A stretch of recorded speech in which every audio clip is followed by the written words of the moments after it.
நிறைய இப்போ வந்து கல்ட், நாங்கள் அதை பைபிள் காலேஜில் டீச் பண்ணுறேன். அதில் ஒரு பாடத்தை எடுத்தேன் போன செமஸ்டரில் ஒரு பைபிள் காலேஜில். கல்ட், எப்படி வேத புரட்டு வருகிறது சொல்ல முடியாத வேத புரட்டுகள். ஜனங்கள் பாவம், ஜனங்கள் வஞ்சிக்கப்படுகிறார்கள். ஒரு பெரிய பரிசுத்தவாட்டி எங்களுடைய குடும்பத்தில் பெரிய தியாகி. அவங்கெல்லாம் ஒரு காலத்தில் ஆண்டவருக்காக எது இல்லாமல் இழந்தவர்கள்.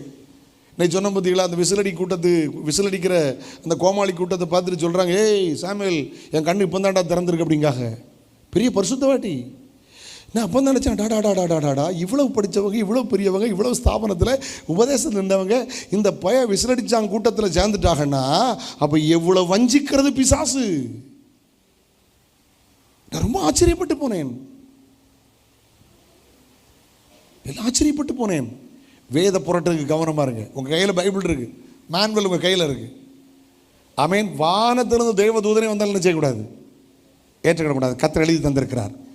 கையை உயர்த்தி அல்லேலூயா. வேதத்தின் மகத்துவங்களை அவர்களுக்கு எழுதி கொடுத்துங்கிற வேத பொருட்டு கவனம் பாருங்க. அவர்களை நியாயம் தீர்க்க போகிறார். கர்த்தர் நல்லவர்.